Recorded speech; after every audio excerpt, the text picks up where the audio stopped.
Hey everybody, I'm Captain Jack, and this is my mini-series on all the mods 10. In this episode, we're going to be looking into level 4, where there's quite a bit going on. So let's get to it.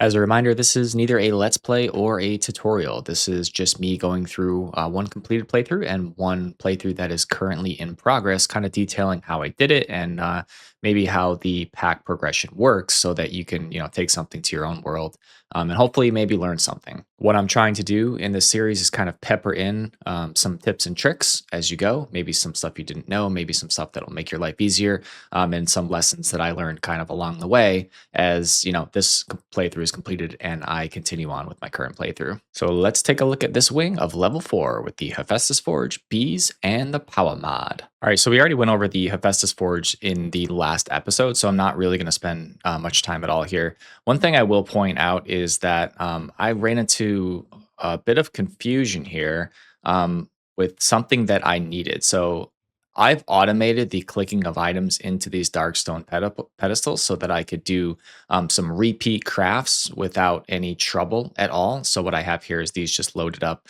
to right click. I have this side in here and I have them working off of a pulse so it doesn't like keep pulling them in and out of the machine. So if I go ahead and click this, it's going to place a whole bunch of blocks there. I can go ahead and start my craft. And then this is going to craft modularium. And it's been so long since I've used this that I'm a little bit fuzzy on this, but I ran into a lot of confusion because I thought I needed these input hatches from Modular Machinery Reborn. And these require a lot of the modularium plates. So you can see all the recipes here, yada, yada, yada. And I thought I needed that for the last part of the pack, which is this creative section so that I could make the input and output hatches for all of these items here. However, as it turns out, most of these have depreciated, I believe. These were from an earlier version of the pack and actually earlier than the current version I'm using. I think the version I'm now is like 10.2 or something. I don't know. The link's in the description. So you don't need any of this stuff anymore. And I don't even know if or why you need modularium at this point, because like I said, I made a lot of this and then I think I found out that I didn't need any of it. So this is kind of how I did it in case you do need it for whatever reason. Maybe you are playing on an older version and this is still applicable to you. But what you do need for those big multi-blocks at the end are hatches like this, and the steel ones are fine just to start out with, and then you want to work your way up to runic. So the steel input hatches here, just a steel machine casing and a steel tank will make these. The runic ones, which you will end up needing, are a much more difficult craft, but as you can see, they do not use any of the modularium plate. It's just more of an FYI than anything. So I've also tried to put these little stars next to machines or blocks that basically you need for the ATM star or ATM star automation, more so for a reminder for myself. But here we're making vibranium, allomadium ingots, and I should have set this up with a pattern to do the blocks. However, this works just fine. You don't really need a lot of these, right? And I can never find this stuff when I need it. But yeah, there's not a huge requirement for these blocks. So if you want to do it just by ingot, that is fine. It does go oops, I just screwed up the entire recipe. It does go faster when you have the ingots, but it's faster in the end if you just set up the recipe for blocks. So this is my Powah setup, and these are my recipes I have in here. Fluxite, I forget. I'm not to this part yet, so I'm having a little bit of trouble remembering what some of this is for, but apparently I might need Fluxite in the future. Charged snowballs definitely came into play. I'll go over that in the next episode. And yeah, these are my blocks of things here, which I really don't need any of that. I just kind of need this one here and probably these 3 over here. And you'll also note that my rods are hidden in the ceiling and they will just go through any block. So if you want a nice clean setup, because those are pretty difficult to hide or make look nice, you can just throw them behind a wall. And yeah, there you go. Works fine. So for my whole playthrough here, this was my whole room for bees and it did everything for me. And again, these are self-imposed space restrictions. So I didn't leave myself too much room to expand because I didn't really think I'd need that many bees. But as it turned out, I did end up swapping these back and forth for a bunch of different things as needed. And I definitely could have used the extra space for bees. So that's why I built more space in my current playthrough. I'm not going to go through what's going on here. Definitely wouldn't recommend this, just storing bees in netherite chests. Definitely the subnetwork's better. We saw that, I believe, in the last episode. This was my, just bee station here. You can see I did a lot of bees, and I don't think that I need to do quite as many. So I had another gene indexer somewhere. I don't know where it went. But draconic bees, you see, I mean, this has been going for a long time. I have 50 draconic bees there. Here's my starry bees. That's how I was getting all of my starry bees with the pokey pokey upgrades. I do just want to call out a couple things. So you see that I placed 4 stars here next to some of these blocks. I'm just going to give you some important ones that you may need. The Awakened Supremium bee, which I did just get in my newest playthrough. That is going to be required for Philosopher's Fuel. You're going to need the Awakened Supremium ingot block. And instead of just, having to set up auto crafting for the Mystical Agriculture altar thing, you can just get the bee. It's not super difficult to make. It's just a little grindy. For these guys here, I don't know why I thought I needed Arcane Essence bees, but for whatever reason I did, or I just made them. Maybe they're easy. I did need Mithril for something. You don't need a lot of it, but I made a Mithril bee. I think I'll find that out soon. And it looks like I need the Spellbreaker and a rune book to be able to have these produce combs. This was one of those really painful things. It was a lot of infrastructure to set up for extreme reactors because I needed these, what is it? Ridiculite or Ludicrite blocks or whatever they were.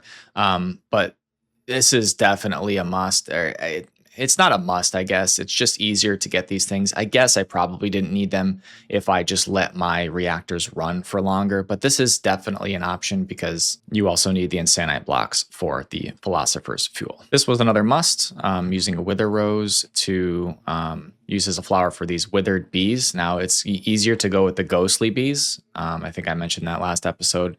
Just use the ghostly bees and put the pokey pokey in there and breed up a few. You don't need that many, especially if you just time wand the hive.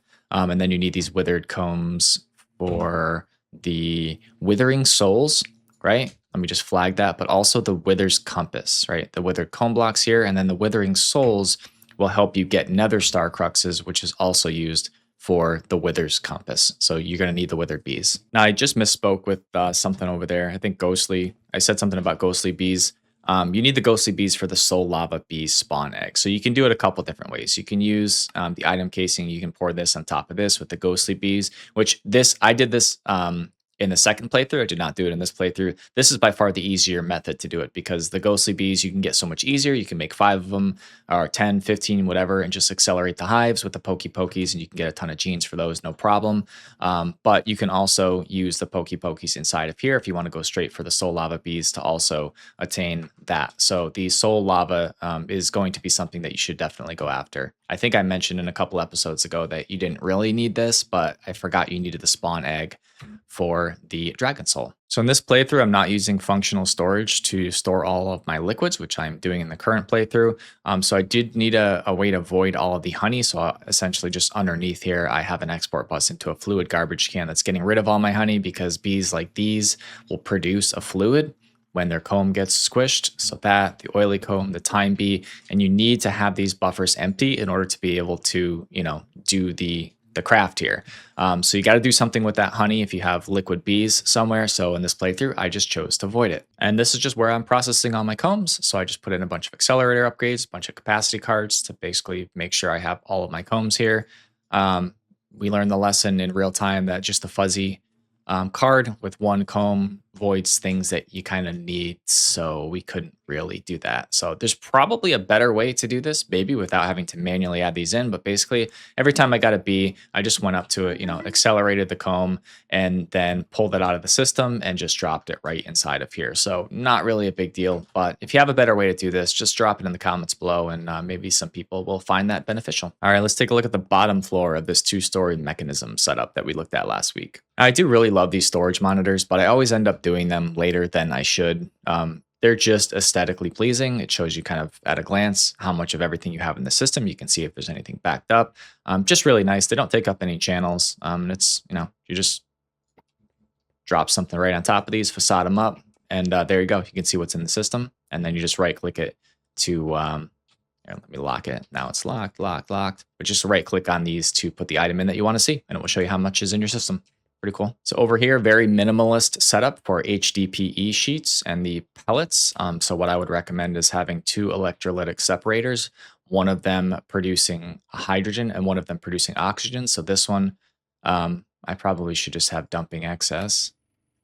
There we go. That's making oxygen for my system, and this one is making hydrogen for my system. I think I actually turned these off on purpose because there's no room left on my cards. But yeah, if you have these set up and then you have them stored in chemical cards inside of your system, you can export them inside these machines over here. I'm just going to go ahead and turn these off because holy crap, they're annoying. So I started with this right here. So we're going to use moss blocks inside of a crusher. Moss blocks are easily made with MA items, and that's going to push the biofuel into here. So the hydrogen is going to come from our system. It's being made there. Hydrogen comes into the system. We combine it with water, biofuel to make substrate. Substrate is also a byproduct here. So it's making ethylene.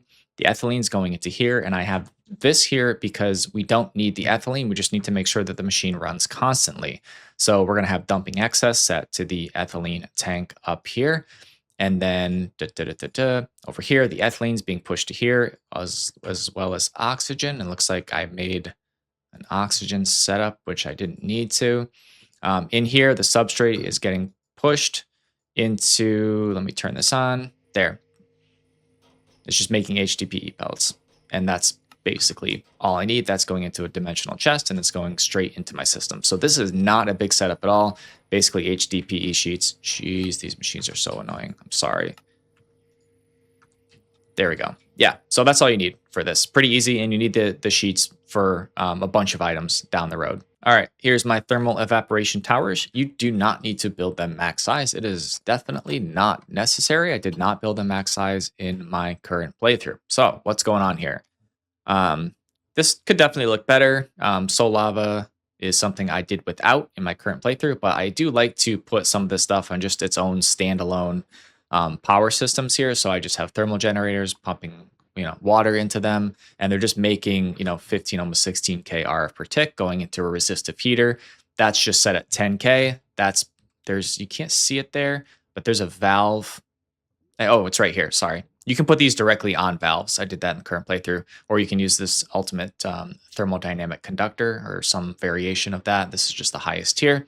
That goes into the valve and allows your thermal evaporation blocks to stay nice and hot so it can make a lot of the stuff. So water's going in here, it's making brine, and then I just have the brine going over here, making liquid lithium. The lithium is getting sucked out of this over here into this rotary concentrator. I said that wrong. You just want to make sure you're deconcentrating, and then that can get pushed up into this. So we'll just flip this on for a second. And then this is how you make lithium dust. And you can, slow this down if you want, but essentially you do need quite a bit of lithium, but this will make more than you'll ever need. And you really don't need to keep this on for too long, but you will need lithium for some end game crafts. All right, so this seems to be the fastest way to get water inside of your fission reactor, which we'll see in a minute, and anything that just consumes absolutely gargantuan amounts of water. You will need integrated dynamics to do this. The extended export bus just doesn't cut it. The pipes mod just doesn't cut it. Mechanism cables don't cut it. This is like the best way to get infinite amounts of water inside of any block. So I'm just going to go ahead. I tore this down and I'll set it up because this is an important thing, and it's pretty easy. But if you're not familiar with this mod, it can be a little bit difficult. So we're going to get a fluid interface here. And then we're going to get a fluid exporter. So we're going to face the exporter into the machine where we want to push the water into, and the interface where we're pulling from. So where we're pulling from in this instance is just a sink. We're going to put a logic cable there. Then all we're going to do is we're going to hit this. We're going to put a variable card into export all fluids right here. Check mark. We're going to open this up, and we're going to click over here to transfer rate. And then we're going to just put 9s in here until we get a red X. We're going to back up. And then done. And that's it. So now you have infinite water inside of here. It will never run out. And this is the best way to get water inside of your fission reactor. So let's go take a look at that. Here it is. Right here. So with all these mechanism multi-blocks, definitely recommend going into the quest book. This one's under mechanism reactors right here. And it will kind of tell you how to build all these things. So good visualization for the SPS here. This is a very tiny fission reactor here. We have a turbine. We have the actual mechanism reactor up there, which we're not going to make. But yeah, it'll kind of give you a step by step, and this is a really, really, really good way to get through this mod. If you're not sure, just go step by step, right? So if you click on this, it's going to tell you exactly how to make a 5x5. It's going to say you need 44 reactor casings and 50 reactor glass, right? And so on and so forth. And then you're going to start building on the reactor with the valves, with the failsafe, with the fuel control rods, and so on and so forth. And then once it's built, it's going to tell you exactly what you should be looking out for inside of here. So this is very helpful. So I forget the actual dimensions of this fission reactor, but kind of the bigger that you can build it, the faster you're going to create nuclear waste, which is really what you're after here. So you can do it with the smaller one, you can do it with the bigger one. It doesn't really matter. Just do whatever suits you. Just make sure you leave yourself time to make plenty of antimatter before you hit the end of the game, and you are waiting for this because that is not a fun thing to wait for. Here's my water setup. So I'm pumping water through with the same method inside of the port here. This is a reactor port with the coolant output. So I'm just outputting all steam into a garbage can. I don't think that you actually even need to do that, but I always do just because I like to keep the steam empty. So that's the heated coolant coming out of there. And then I have another port that's ejecting nuclear waste. And you're going to shift click these with a configurator to change the mode on these ports. And so I have my nuclear waste going out into my neutron activator and my isotopic centrifuge, and that is making plutonium and polonium. So over here, I have one crushing factory. It's pushing fluorite through to get fluorite dust. This block is pushing to either side, so the fluorite dust is going there. So along with water and some plutonium, I'm going to be making whatever pellet that is, plutonium pellet and polonium pellets, which you only need basically enough plutonium and plutonium pellets to make the SPS, right? And after you have the crafting ingredients for the SPS, unless you want to go, deeper into mechanism, you can kind of shut these off. And then what I did was I just diverted all the polonium down to my SPS, right? Because this is going to be the juice that gets you the antimatter. As far as dealing with spent nuclear waste, this works fine. So you used to be able to do it with AE2, where you kind of hook up an interface to the blocks and it just like stores the spent nuclear waste inside of a matter condenser and just got rid of it for you. That does not seem to work anymore. So this is probably overkill, but I just have a ton of these things. So there's tons and tons of actual storage inside of these pressurized tubes, and there's tons of storage inside of these waste barrels. And that spent nuclear waste will just decay inside of here, and you'll really never have to worry about any sort of nuclear fallout here. So in the past, I've done this, and I thought it was going to be a great idea. But it turned out to be a really, really, really, really bad idea. I went ahead and made these wasted radioactive bees, which, this is a great way to make waste, right? I can skip the whole fissile fuel setup by just making these. Well, it doesn't really work like that. So if you hover over here, and I really didn't put together what this meant, is that, okay, you just need one antimatter block. So, right, I had my first 9 antimatter. I was like, okay, I'm going with the B, right? I'm going to put it down there. But if you look at this, the block conversion, there's a 0.5 chance that the antimatter disappears. And I had no idea what this meant. So I went over here, I used the time wand. Actually, let me just do this. I have tons of antimatter and I don't need it anymore. So I'm just going to do that. I'm going to put it on here, right? So these are going to create tons of nuclear waste for me. Oops. Right? So cranking it out, churning it out. Look at all these combs, doing really good, right? I was like, yeah, this is it. I'm going for it. And then I came back like 20 minutes later and this was gone. And I basically wasted, that is one block of antimatter is a lot of time. So these are just going to straight up disappear after a while. So I would definitely recommend, and of course, this is not doing this for me. It's not disappearing, but definitely do not recommend this. Just set up all the infrastructure for antimatter and do it the real way, because this will disappear just like that. And it looks like the block is still there, but when you click it, it disappears. Okay. So, I got up to 3.8K of these blocks and lost my antimatter, and you do not make up for, the amount of waste that you get from these. Just don't do this. All right. So we need to go upstairs because the second floor is where I have my failsafe, and this is extremely important. Where are you? Here we are, right here. Will prevent this whole thing from blowing up, and it's very simple. The logic adapters here are each set to one of these four things. So I have high temp set here, critical waste here, damage, and insufficient fuel here. So if any of these are a problem inside of my reactor, it is going to send a redstone signal to this NOT gate. So all the NOT gate is doing is just like inverting the signal here. So if it's the strong signal up here, it's going to be no signal down here, and it's set to activation. So no signal equals not turned on. So as long as all of the parameters up here are not in a critical phase, the top will not be lit up, which will mean this will, reverse the signal through the NOT gate and activate the reactor. And it's just as simple as that. Your NOT gate is going to be facing down onto here. There's plenty of ways to do this with other mods. This is just a pretty simple mod to use. This is like the old school red alloy wire from Project Red or some nonsense. This is pretty nostalgic for me. But yeah, pretty easy way to do it. So you just want a logic adapter for each of the four things, and you want to send that through a NOT gate to say, hey, if any of these things are a problem, invert the signal and make sure this stays off.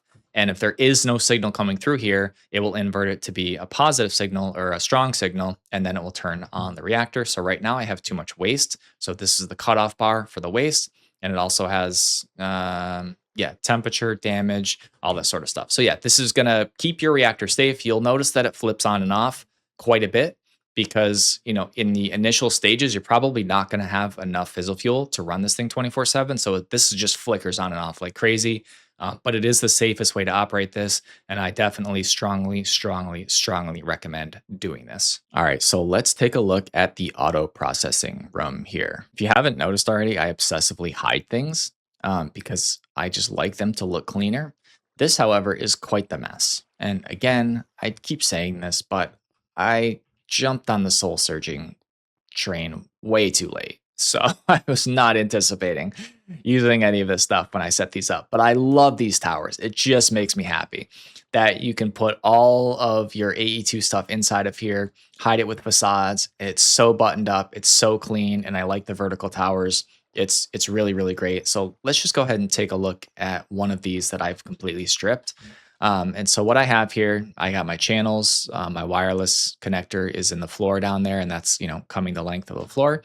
And I only have one, and I'm supplying every machine in this room basically with 32 channels. And I'm doing that because I'm using Block's ability to push and pull automatically. So anywhere where I have an interface, I kind of have the interface pushing, and then the block that the craft is happening in is just pushing it right back through the same way that it came. So it's saving me the need to use a ton of import buses to get the items back inside of my system.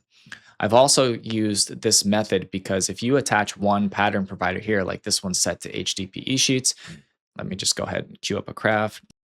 We'll just do like 4,000 of them. Okay. It's going to push the items to every single one of these blocks if there's an available space. So it just happens so much faster. And also my patterns are set so that 64 HDPE pellets will equal 64 sheets. So it's really pushing through a lot of these at once, and it's enabling me to complete crafts much faster than if I just had, one of these attached to a pattern provider. Now, if I had bothered to soul surge these, this would be happening extraordinarily fast. And again, I did that better in my next playthrough, but this is kind of the same design that all of these towers are using. The interface, I don't even know what this is for. But yeah, so I just have that same pattern provider in the center of 4 of these machines. There we go. 3,000 sheets didn't take long at all. This is a pretty efficient way of doing it. And like I said, I like the tower look. Probably somebody's going to take issue with me saying this, but most of this stuff is pretty straightforward, right? It's not worth me discussing all this stuff. It's just auto processing AE2. If you don't know how to use AE2, we have a lot of tutorials out on that covers literally like every single block in the entire game. You can look that up on our channel. But couple things I want to call out here. So we already talked about these extractors literally in episode 1, but this is a great way to get ahead of skystone dust so that you don't have to clog up your crushers to use them. I'm just using an extractor on top of some skystone dust with lava, water adjacent, and it's just going to basically infinitely just jam skystone dust into here. Great way to take care of that. These material stonework factories here, are an option to get, let me turn these on, to get netherrack, right? So you need like 6x netherrack. And this will basically use lava and water. So I have export buses on the back sides of these just pumping right in um, to just kind of indefinitely make the block. Speed that up a little bit more. And this will, you just need to set this each step of the way, 3 by 3, 3 by 3, 3 by 3. And so it, once it gets 9 here, it moves over here. You get 1. Once it gets 9 here, it moves over here. So that one goes over here. And then it will just make, a whole bunch of these. And this is just kind of a set it and forget it thing. This is why I recommended the infinite lava cell in an earlier episode. There we go. Just made one of those and pumped it into the system. Same thing for obsidian here. So lava, water, those infinite cells are really gonna be a lifesaver if you go ahead and do it this route. I found that just using the essence from Mystical Agriculture was fine to make all the netherrack, all the obsidian, and I changed this to what's it called, netherrack as well. But I think I had one of these set up for end stone, and I have the 4x speed processing tiers here. So yeah, this is definitely an option if you want to do these because you'll need them to make those little portal things. It's a star requirement. But yeah, definitely an option. And these are pretty neat blocks. They can be used for a bunch of different purposes. So yeah, look at all this. A lot of options down here with this block. It's pretty cool. All right, so this guy over here is very unceremoniously dumped in a corner. And he was making, I believe it was end stone. Oh, that is a horrible, awful noise. Okay, I don't want to hear that. But yeah, I was crushing whatever it was. Yeah, Crusher Spirit. Oh, it was crushing plutonium. That's what it was to make plutonium dust. Now, this is an Oratech thing. So some of your, again, if you're playing an earlier version, you might not have to use Oratech, but I did have to use Oratech. And I needed it to make the plutonium pellets, right? So small plutonium pellets. Here we go, right here. So I needed plutonium dust to make plutonium pellets, which in turn you need to make the Manhattan module, which is part of the pulsating black hole. So this is like one of those infrastructure things, just like extreme reactors. You basically just need to set up a ton of one mod just to make one single thing. Oratech actually seems like a really cool mod. I've never played it before this. Probably some potential here. I'm just not familiar with it, so wasn't really using it. But plutonium dust, this was the easiest way to make it, right? It was a crusher spirit. So I used the basic tier 1. This guy's a super slow crusher. I just fed him plutonium, and then this item collector would just click up only plutonium and put it inside this box. And that's how I got this. And then I soul searched him, so he was super quick. So yeah, you don't need a higher tier crusher spirit to do this. I just don't like occultism, so I didn't bother doing it, but this was fine. I just soul searched him, I sped him up, and that's how I got that. And here I am in real time finding out why I needed Fluxite. But this is one way to do this, and maybe I made the B before, I figured out that I could just use the Crusher Spirit, because this doesn't seem super hard to do, but I don't know. Okay, this was why I didn't want to make it, this particle accelerator. I had no idea how to use anything in this mod, so yeah, it was just the easier way to go. The uraninite crystal, I don't even know where to get one of those from. Presumably, I'm assuming you grow one, maybe underground. But yeah, look, the Crusher Spear, not really hard to do, right? You're gonna have to set up occultism anyway, and you're gonna have to set up extreme reactors. So just do this once you have some of this infrastructure set up. All right, so the last thing I'm gonna show you, apart from this, actually, these are great frame block uses for light fixtures. Simply lights on top of some frame blocks. Yeah, so that's pretty neat.